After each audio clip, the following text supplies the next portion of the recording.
So, first of all, I would like to apologize to the whole Nigerians and to Peter Obi. We have no zoning provision in the ADC's constitution. I understand the real fight where the big boys come into the ring. He can't.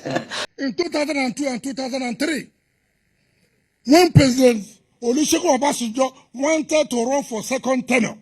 Forget it. No Southerner can defeat Tinubu. No Southerner. I've not seen it. A whole president wanted to run for a second term. He knelt down before his vice. In fact, the only party that has zoning in his constitution is PDP. Politics is a game of number. You can be sanctimonious, you can preach for as long as you want about zoning. If you are not able to win elections, you are wasting your time. My own daughter was telling me to go and work with Peter Obi. She didn't say she was obedient. I wish I could introduce a leadership training. Well, you could. Yeah. I mean, Alhaji Atiku Abubakar should stop being hypocritical. I beg, in the name of God. With what I know about Atiku, if I have put Atiku forward, God will not have forgiven me. Nigerians, we are begging you that we are very, very, very sorry. When he left Olusegun Obasanjo in 2007, zoning was not a bad deal then. This is a president. His own vice giving him condition. 2019, they should zone back to the South 2023. He said no, zoning is not good then, and he scattered the zoning agreement. The only person that I know that can square up to Tinubu and defeat him is a northerner in this election, and that is Atiku Abubakar. I'm not campaigning for him. That is the truth. When zoning favors him, zoning is good. When it doesn't favor him, zoning is bad. Everybody, welcome back to Plan B TV News Gist and Blog. Can we discuss on Atiku, the desperate Atiku who wants to become the Nigeria president by every means necessary? Now, you know, he's one of the front runners in ADC. We have contested in all political party. But we want to make this particular video a central topic of him for those that are joining him to campaign, soliciting for him, rallying around for him, so that you know who Atiku is. First, I want you guys to watch the particular video that caused the whole chaos that make Peter Obi and Kwankwaso to leave ADC. So we are going to deal with it from the genesis. I want you guys to watch this particular video on how he talks about zoning. As zoning is not in his DNA, neither in the ADC. It's only PDP that they do zoning. And I want you guys to watch it. We have no zoning provision in the ADC's constitution. In fact, the only party that has zoning in its constitution is PDP. Is it the first time that you are seeing me here? Certainly not. I have always come here to pay my respects. The issue of contesting 2027 election, I am a member of ADC, and we are busy trying to make sure that our structures are firmly rooted, you know, from the world level, local government level, state level, up to the national level. And we are busy mobilizing people and also registering at the same time. Now you have watched it. Most of us might from afar be talking about Atiku. Who is Atiku? Atiku is a nice person. Atiku is a bad person. So we are going to talk about a very close ally to Atiku, who work with Atiku, who know Atiku down to the bone marrow. So no other person than the former president, Olusegun Obasanjo. I want you guys to listen to what he said about Atiku, that if he can pay for Atiku to become president, that means God will never forgive him. And I want you guys to watch. Yeah. I have no personal issue with Atiku, but if I then, with what I know about Atiku, which you can read in my book. Okay, read the book. Are you a member of his family? With what I know about Atiku, if I have put Atiku forward, God will not have forgiven me. Okay. Listen. This is coming from somebody who was a president and Atiku was his vice. He said that God will not forgive him if he eventually allow Atiku to become president or campaign for Atiku. He knows this for a reason, but I want you guys to watch what Atiku is saying, that everything that happened in Nigeria, the reason Nigeria is like this is because of lack of experience, that he is the only experienced person. Even when he was vice, he couldn't do much because he was just a vice. Obasanjo was inexperienced. Goodluck Bello Jonathan, which he emphasized on, that he lack experience. That is the reason why Nigeria is what it is today. I want you guys to watch what he said on Arise TV News. We'll be right back. Full leadership at a number of states because they are being headed by inexperienced young men. Young men also require experience to be able to succeed. But is it an individual thing or a systemic thing? I think, to me, I will describe it as a systematic issue, because we have had more failures in states than we even had at the federal level. Because I'm wondering whether you're saying that the system only became broken when you were no longer in power. Not necessarily, but when we did not have capable presidents with experience at the helm of affairs. And when was that? I mean, everybody, to be fair, recognizes the time that you and Obasanjo were in office as a sort of golden era. That's right. After sort of the return to democracy. But what other time after that are you talking about? For instance, let's take the era of after Umaru Yar'Adua, who started very well and was succeeded by Jonathan Goodluck. I know Jonathan Goodluck very well, a decent young man, but also inexperienced. That, I believe, attributed, to his failure to manage affairs of the country, particularly when he was faced with challenges. So these are the type of things that we, in fact, what I would like to see is real leadership training of our upcoming and young generation politicians. I wish I could introduce a leadership training. Well, you could. Yeah. I mean, you own a university. I mean, you could. Now you listen to what he said. Remember, Atiku and Wike also have their own gbas in PDP simply because of the same zoning. Now, I want you guys to listen to what Wike said in confirmation of what Obasanjo said, and I want you guys to listen how desperate Atiku is. We'll be right back. What is the condition we are giving? We are giving no condition. But we forget history. In 2002 and 2003, when President Olusegun Obasanjo wanted to run for second tenure, a whole president wanted to run for a second tenure. He knelt down before his vice. He knelt down before his vice presidential candidate, the vice president, and said, "My vice, please allow me to run." You know the condition he gave him? One of the conditions, you know what he gave him? Tony Anini must be sacked as Minister of Works. And Tony Anini must not be the President Campaign Council. Obasanjo obliged and sacked Tony Anini as Minister of Works. And removed him from Presidential Council and brought him back to South. And people are talking. This is a president. His own vice giving him condition. A retired general. He knelt down. "My vice, please, allow me to run for second tenure." And he was given conditions. This one, we are not even doing that. We are not saying, sack this one, give all the... No. We are only saying, by the constitution of our party, by what the national chairman said, and by what you told me in my house, when he came to see me. Now you have gotten the president. We are not fighting about it. We say you have taken, we don't want to fight. Okay, give us the national chairman. And you say, no, we will not listen to people. Don't give us condition. Something that is touching on the foundation of the unity of a country.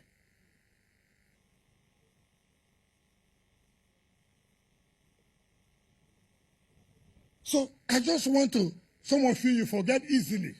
You may not have known what happened. Now you listen to what Wike said. I will give my personal opinion at the end of this video, but to make everything quite short, I also want you guys to watch this particular video from Trust TV, when this particular man came out to say that Atiku is the only person that can defeat Bola Ahmed Tinubu oh, we don't want Bola Ahmed Tinubu. Anybody from the south, from the southeast, from the west, nobody can defeat Bola Ahmed Tinubu except Atiku, who is from the north. Even anybody from the north cannot defeat Bola Ahmed Tinubu, only Atiku. And I want you guys to watch. The only person that I know that can square up to Tinubu and defeat him is a northerner in this election, and that is Atiku Abubakar. I'm not campaigning for him. That is the truth. Forget it. No southerner can defeat Tinubu. No southerner. I've not seen it.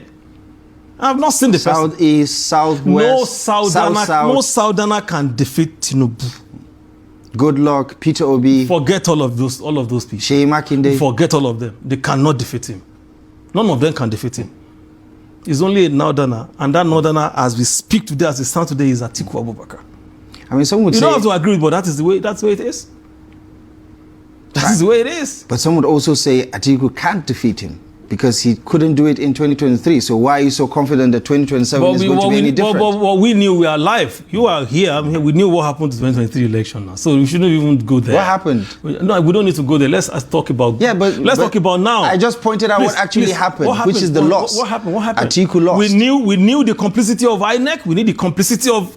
So we knew, I mean... So I don't want... So correct me if I'm wrong. Let us discuss... You in the Atiku camp or on the Atiku side claim you won in 2023. The Obedience claim they won in 2023. So who actually won? Abdullah, what are we bringing out of this one now? The record speaks for itself. So what are we? Yeah, and the record shows that President Bola Ahmed Tinubu won. Then that's so be it. So how he won is left for him. So we don't need to argue about this. Now he's the president, and we want to make sure that we don't have a repeat of 2023. That was why that visionary man Atiku Abubakar called all opposition elements to come together so that we can defeat these people, and they have reason for doing it. Let me tell you something. The Obi, I know you're still going to go to Obi question, and if even if you're not going to go there, I'm going to talk about it. Obi knew why he left. All those who left, because Abdullah, let us be honest with ourselves. Let's be objective. There was a reason for the convergence in the first instance. And what was this reason? What was this objective? Is to rescue Nigeria from the failed leadership of Bola Ahmed Tinubu. Everybody agreed. They come together. So what has changed? What made them leave? So they should tell Nigeria what actually made them leave. So if you now left, you now went to a party that you are negotiating 4 years for a zone that has never produced precedent. Who does that? It means that it's not for that zone. This means it's for himself. This is where I look at it. So, because the Southeast has never produced a president, you must do. It should never be considered. Why consider in what sense? What I said is this: you went to negotiate because at least NDC, he must have agreed to what NDC said that we are zoning to the south, and you went further to say you are going to do 1 term. He said it, just 1 term. Does that make any sense? In the interest of fairness. What fairness? Because he factors in that if he gets 4 years, it will make it 8 years between 2023 and 2021. Do you think that will make the southeastern people happy? A zone that has never produced the president, you now have the chance to do it, or you have a pathway that can lead you to it. You ignore all of that, but because you just want to be president, that's exactly what Peter Obi has done. And I doubt if the Southeast people will be happy with this. Isn't that what most politicians do? Say whatever they can say. I don't know, but that will get them elected. I'm talking of the meaning I read to all of this. So it means Peter Obi is just for himself. It's not even for his region. That's what it means. I wouldn't do that. A zone that all of us are thinking ordinarily should. No, now please, Abdullah, let us just leave this. Have you been listening to some of the criticisms from the other side? Especially the Obedience and the supporters of Kwankwaso, when they talk about Atiku Abubakar and they talk about voter fatigue and they talk about, how he's no longer the man that can inspire, especially young voters, to go to the polls. Do you understand where that argument is coming from, even if you don't agree with it? That Atiku is not the man that inspires young Nigerians anymore. He's in their wildest dreams. Are we not going into the election? Whether he is or not, we'll see the result at the end of Now, this man is sounding as if we just need somebody to remove Bola Ahmed Tinubu in power. the worst person that is even far worse than Bola Ahmed Tinubu can remove Bola Ahmed Tinubu in power. We are not looking for somebody to unseat Bola Ahmed Tinubu. We are looking for somebody that will feast this country.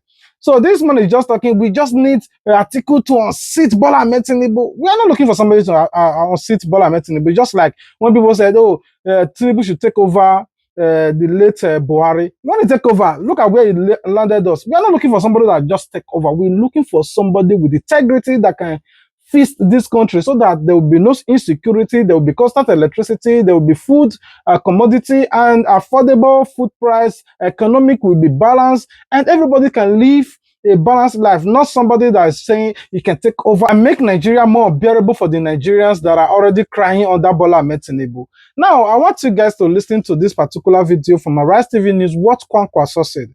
Kwankwaso said, okay, he is ready to work with Atiku, but as long as Atiku is really ready to work with them to form an alliance to defeat Bola Ahmed Tinubu, but it has to be Peter Obi that will run. I want you guys to listen to the video. We'll be right back. Atiku Abubakar is also very influential. He's in the ADC, you're in the NDC. The vote is split.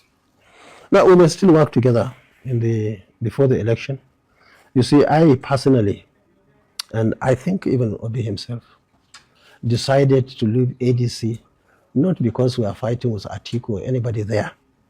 We decided to leave that party because we realized that there are some issues. As it stands now, they have 3 major issues, which we believe from our own side are very difficult to resolve and field candidates. Now, people have to be flexible. You have to work. This is our time. And whatever advantages and disadvantages that are on the ground, you have to look at them. So mainly, we decided to leave the party because of those issues.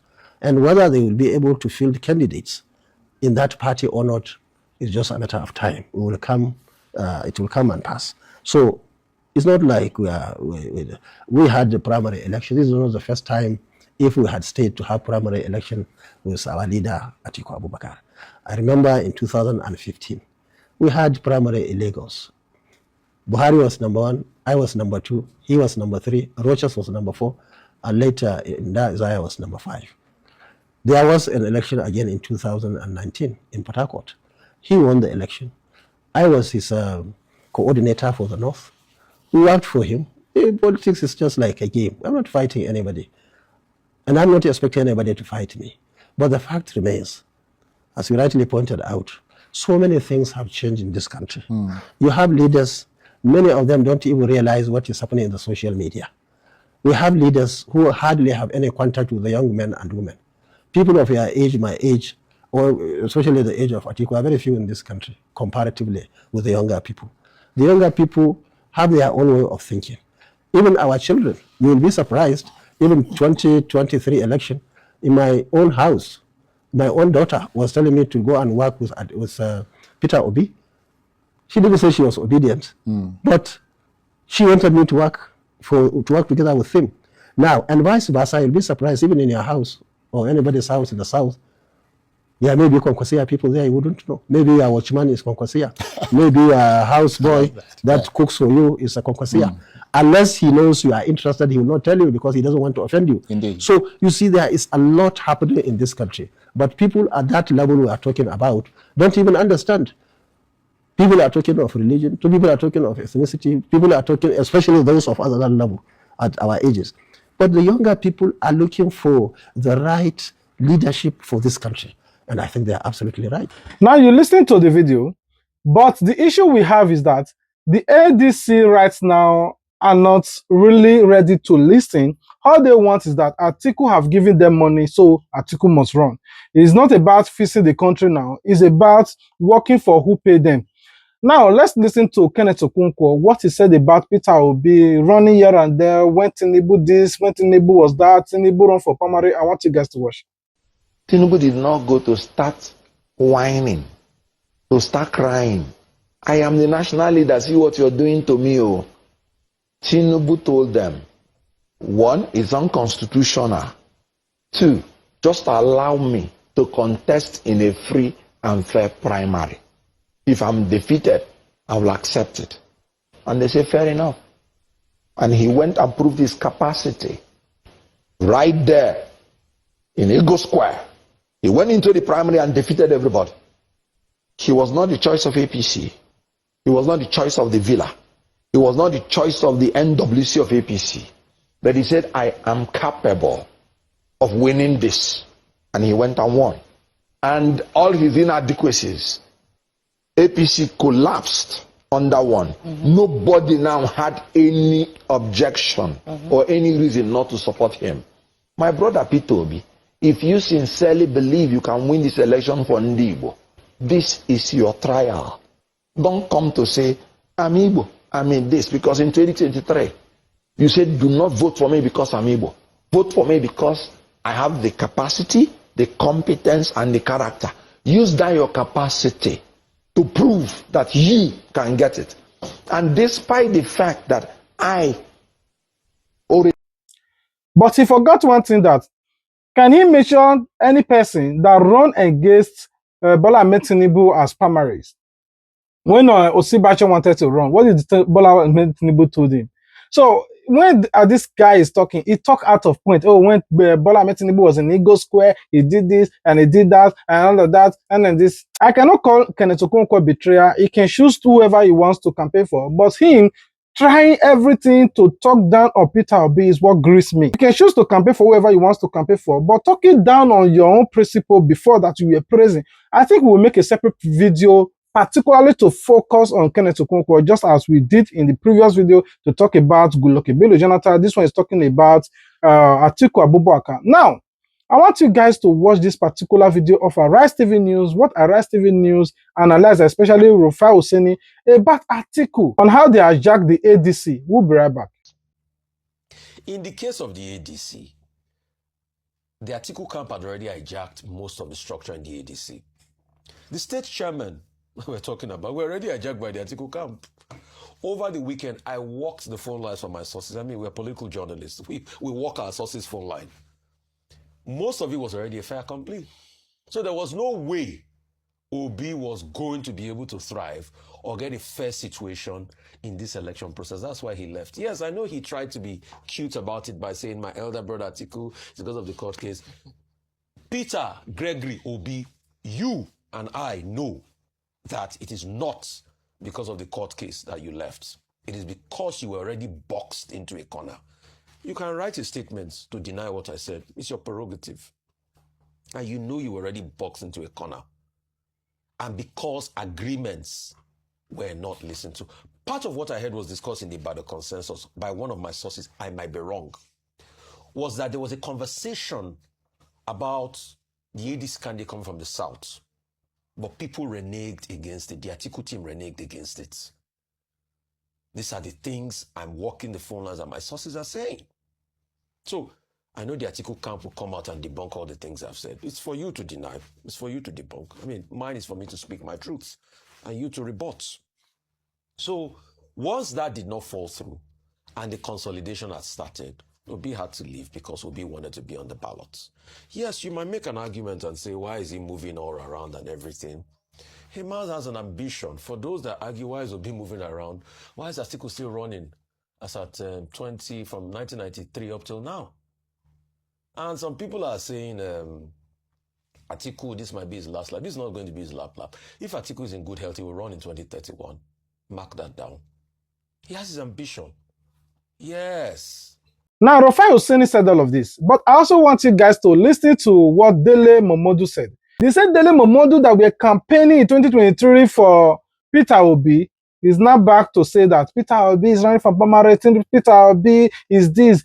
Politics is a game of number. Do you know only Atiku can defeat this? Atiku. I want you guys to listen to what he said. We'll be right back. Politics is a game of number.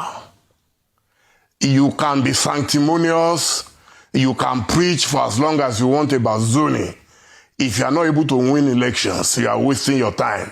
One of the greatest Nigerians that ever lived was Chief Abdul Ganiyu Ishola Faweyimi. Brilliant. He went to prison on behalf of all of us so many times, but he could not win an election. What Atiku was saying is very valid. What is the point? If zoning is not in the constitution of Nigeria, and he tried in 2019, he combined with Peter Obi, they did not win. In 2023, Peter Obi ran his own race. He did not win. So you are ready to continue to talk about zoning and losing election. That's what he's telling you. That for you to get Tinubu out of that place, you need more than zoning. And since there is nothing in the constitution that says a northerner cannot run, a southerner cannot run, it is the decision of the party that matters. It is the party that will determine which strategy favors it best.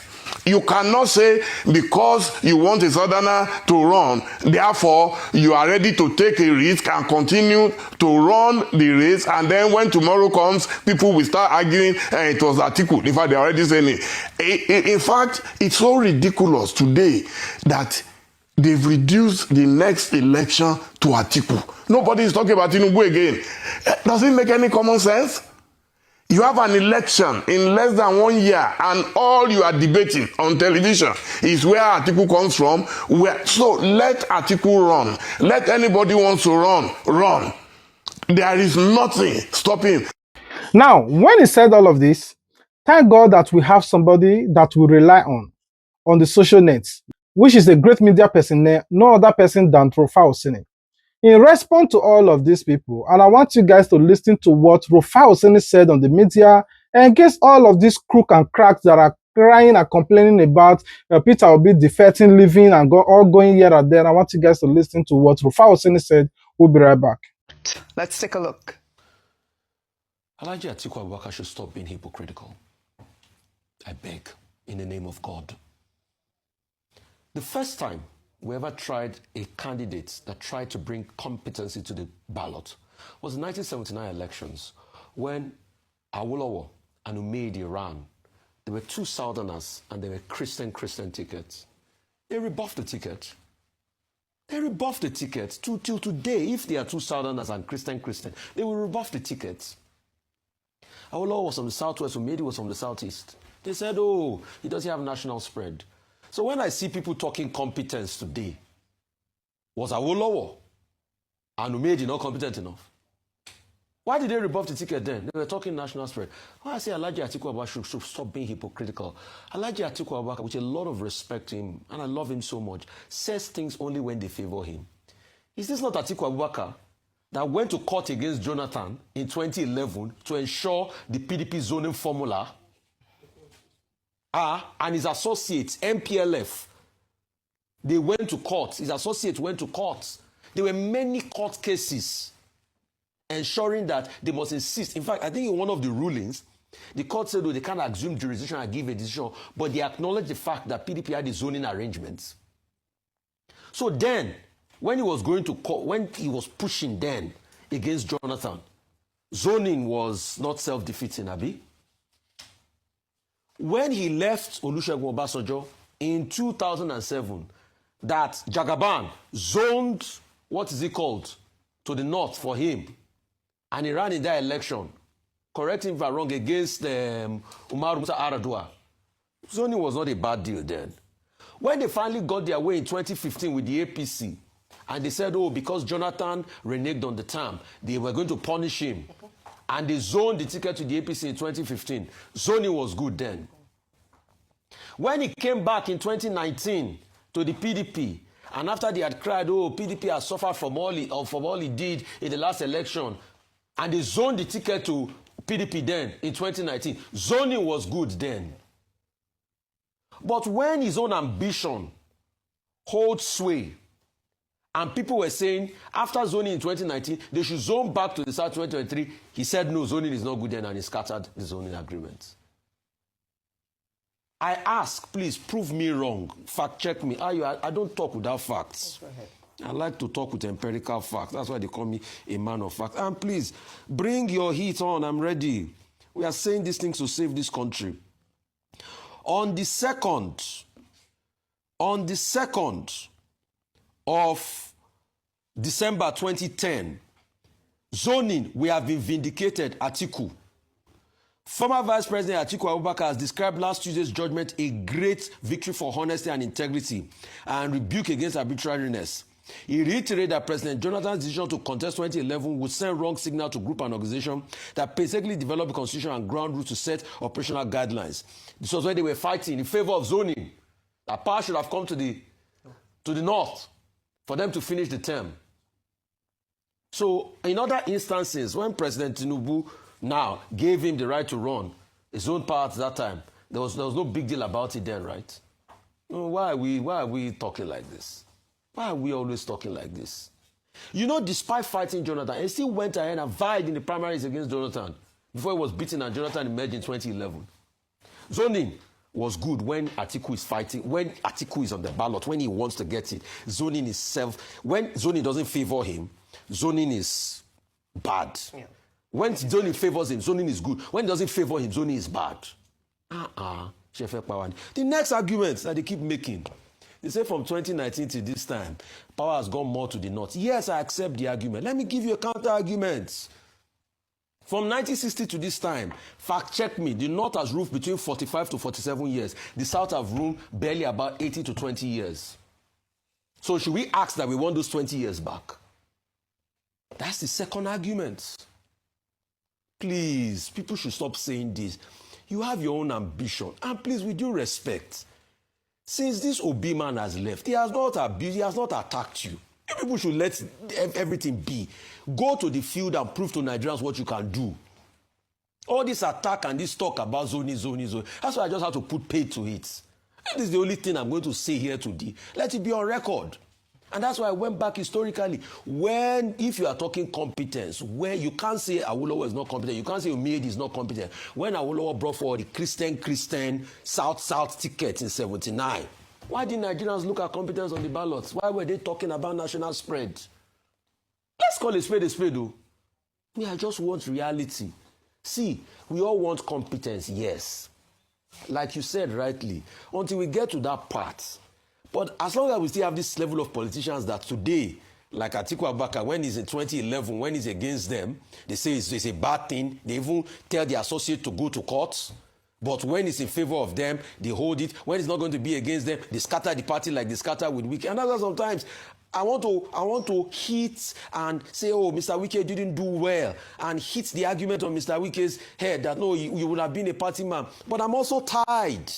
Alhaji Atiku Abubakar ties me in the hand. Because when you look at it, Mr. Wike was right. He had a point. And it's that point Mr. Wike is proving, that is being proven now. Today, Wike has been vindicated. Let's call a spade a spade. I don't agree with that man on anything, but the fight he made that time, he's been vindicated. Wike is being vindicated today. Let's call a spade a spade. When he doesn't favor us, zoning is defeatist. When he's this, he's that, he's this, he's that. Now, after Rufai Oseni said this, Yusuf Usman came back from Trust TV and decided to say, do you know that Peter Obi is this, Peter Obi is that, oh, Atiku is the only person that they trust, Atiku. And I want you guys to listen to what Yusuf Usman said about Peter Obi and how it was to praise Atiku. And I just want you guys to watch the video. We'll be right back. You know, how do you read this? Are those excuses germane? Do they sound plausible or sensible to you? You're just looking for excuses. But the real question and answer is both these two gentlemen are afraid of competition. Real men don't run away, don't walk away from a good fight. They don't. Peter Obi has never had to work for his ticket. The Abga ticket he got was handed to him. That he ran, became a governor in Anambra State. The Labour Party ticket he got in 2022, he didn't go through primaries, it was handed to him. The vice presidential ticket was handed to him by Atiku. So he's not seen real intra-party competition. He's who I call, with all due respect, the spoiled child of Nigerian politics. Everything is being given to him. He can't stand the real fight where the big boys come into the ring.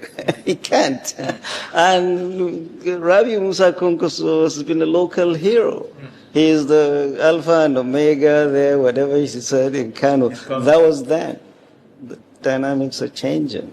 And this combination is diminished him. I said several times, this combination has diminished him not only in Kano, but throughout the north. So their calculation, they are traders. They're looking at numbers. Oh, Peter Obi, I got this many million. If I add it with this many million from Kano, I will scale, I will win. And this is the arrogance of politicians. Now everybody is wondering, Peter Obi is not the president, neither the Senate, neither is even the Speaker of the House of Rep. He's not the Vice President, neither the FCT Minister. But why is it the topic of the town? Why is everybody talking about him? Why is everybody dreaming and complaining and crying and grieving and mourning about Peter Obi? Anyway, I want you guys to watch this particular video on how this man analyzed the reason why these people are complaining about Peter Obi. We'll be right back. Check this out. Peter Obi is not in government today. He's not controlling the police. He's not controlling the army. He's not sharing appointments. He's not distributing billions. Yet somehow, every conversation leads back to him. The ruling party attacks him. The opposition attacks him. Political analysts attack him. Even people who claim he's finished never stop mentioning his name. Why? Because there's something he has that many of them cannot buy, cannot steal, and cannot manufacture. And that thing is genuine connection with ordinary people. There is something I've noticed about life and politics. When you are truly different, people become more comfortable with your existence. You see, when a man becomes a symbol of hope, the establishment becomes nervous, not because of what he's doing physically, but because of what he represents mentally. Peter Obi represents disruption. He represents the possibility that politics may no longer be business as usual. And that scares people who have benefited from the old system for decades. That is why they try to frustrate him. That is why every statement he makes becomes a national debate. That is why people who pretend not to care about him still wake up every morning talking about him. Have you noticed something? Some politicians are in power, yet nobody discusses them. Nobody feels threatened by them. Nobody lost his sleep over them. But the man outside government is shaking the political structure. That tells you something. Sometimes in life, when everybody is attacking one person, pause and ask yourself, what does this person carry that others don't have? Because people don't fight irrelevance, they fight influence. And sometimes, the more they try to silence a movement, the stronger the movement becomes. But let me also say this, no politician is a messiah. Citizens must never worship politicians blindly. A movement should always be bigger than one man. However, whether people like Peter Obi or not, one thing is obvious. He changed political conversation in Nigeria. He made young people believe that their voice mattered. Once people begin to believe they matter, that is the beginning of every political revolution. History has shown us something. Systems often resist people who challenge the normal way of doing things. Not because those people are perfect, but because they threaten comfort zones. So the real question is not whether Peter Obi is perfect. The real question is, why are so many powerful people uncomfortable with one man who is not even in office? Think about that. And Nigerians, whether you support him or not, never stop asking questions. Never stop demanding accountability. And never allow politics to become tribal hatred or blind loyalty. Because in the end, the real revolution is not about one politician. The real revolution is when people finally wake up. Peace. Now, we are going to end this video here. So it is left for you guys to either vote for Atiku or Peter Obi or whoever you want to vote for. But what stood out for me in this particular video is the desperation of Atiku. Atiku, to tell his own principle, which is Olusegun Obasanjo, after serving one tenure, said that he should step down for him, that he should be the one to contest. Obasanjo have to kneel down and beg him. He knew that his position was also at stake as a vice president, but he just want to be president. After Olusegun Obasanjo begged him before he campaigned with him, and they won. In 2007, after they left office, he wants to contest against Yaradua. Everybody rallied. He said he must be the one to contest. So that was how they give him the ticket to campaign or contest against Yaradua. Unfortunately, Yaradua won under PDP. He decamped to PDP. When he was in PDP, Goodluck Bello Jonathan, after the death of Yaradua, becomes the president for 2 years. For the next 2 years, he contests and he won. After he completed 6 years, Atiku were contesting against him. He begged Atiku, please Atiku, come back from Dubai, come back and campaign with me. Atiku only told him one thing. If you want me to campaign with you or whatsoever, you have to step down. You have done 6 years is enough. Step down for me to come and contest under the PDP. And that one said lie. After boss, according to Goodluck, is the one that said all of this in one of his videos. Then the alliance between the current president Bola Ahmed Tinubu and the late president Buhari, they form one formidable force against Goodluck Bello Jonathan. When Goodluck Bello Jonathan just look at the defeat, okay, since Atiku is so desperate, men are carry. That was how even before they finished the vote, he just called and congratulate this Buhari. Now, he come back. He want to contest against Buhari. He lost. Now, after Buhari, he jumped into the ballot again. He said he must be the one to contest. Everybody, next week, he said, let me contest on the south side. He said, no, forget about zoning. Zoning we were working before. We don't want zoning again. He must be the one to contest. That was how he bribed everybody on the day of that Eagle Square of primary. He just do the mago person just stepped down for him. He defeats next week. That was how the fraction, the chaos that happened in PDP begins. Now, he left PDP now to ADC. May you wait. He said, for round, the first condition he gave to them, if I'm to step down for anybody, for example, I don't want to contest, that person will do only 4 years. I must be president before I die. Why are you so desperate? He just wants to be president. He said he must be president. He gave our brother, Peter Obi, 4 years. Peter Obi said, okay, no problem. I said the 4 years, but zone it to the south or southeast. He said, okay. Automatically, before he did that first interview that we posted, that he's going to run. From nowhere, he said he's going to run. Somebody that agreed for 4 years before, he said he must run. That was the whole fracture, the basbo that happened in ADC that made Peter Obi say, okay, run. Middle of month, I don't go this side. Now, people are saying Peter Obi ran. He is not running from primary. It's not about running from primary. You know, in Nigeria, imagine somebody they gave 5,000 naira like this. They are campaigning for Bola Ahmed Tinubu. Talk more about people that are going to give millions, 50 million. See Kenneth Okonkwo, see what he's saying. If, for example, you want to contest, if, for example, you want to campaign for somebody, you can campaign peacefully. But to the point now you are not talking down and making that person a subject matters in your mouth, that tells that they have paid you. You see the way all the ADC people now are talking down on Peter Obi by every means necessary. You will know that they are working for their money. Anyway, I rest my case here where I give you guys this Niger FM video, but until we meet again, stay tuned, Plan B TV. Peace out. He did an interview last week, if I'm not mistaken, talking about the fact that this will be his last stint at pursuing the office of the president. But then you have asked the very important question that everyone's asking: must he run? Atiku has no business being in the race for the 2027 presidential election. And I'll tell you why. It's simple. Atiku, as a member of the establishment in this country, the political establishment, was himself a beneficiary of zoning. And when Jonathan violated zoning in 2011, Atiku led the protest from the north. Angrily. That was the beginning of the end of the PDP. That was the beginning. And when in 2015, Atiku sensed that Jonathan was going to run again, even when it was believed to be the turn of the North, he left the PDP along with 5 governors of protest to join the APC. I ran on his platform, lost to Buhari, and supported Buhari to become president because of this same zoning arrangement that Jonathan was believed to have violated. Now, when the PDP said they realized their mistake, that indeed they violated zoning, and that Jonathan should not have run in 2015, the Kuremadu report that was put together to examine the reasons why they lost the election came up with this recommendation that, look, we violated zoning and law, so we should go back to zoning and correct our mistakes by 2019. And what was the recommendation? No Southerner should run on the platform of the PDP for the presidential ticket. And by 2019, indeed, it was an all-northern affair. Atiku this time around was brought back from the APC into the PDP to run.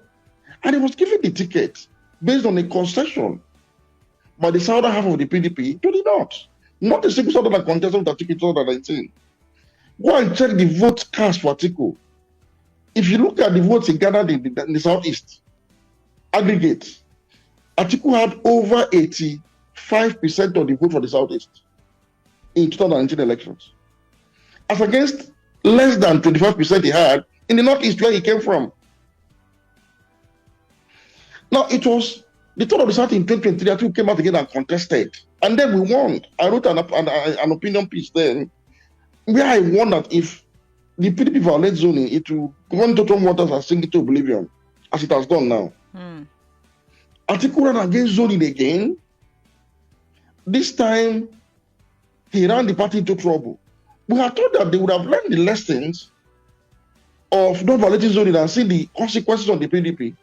Atiku came out again this time around to come and occupy the ADC and wants to contest again. And nobody seems to be talking some sense to him that what you are doing is now destroying the position in Nigeria. What is now affecting our democracy? Because you don't have the moral right to contest election.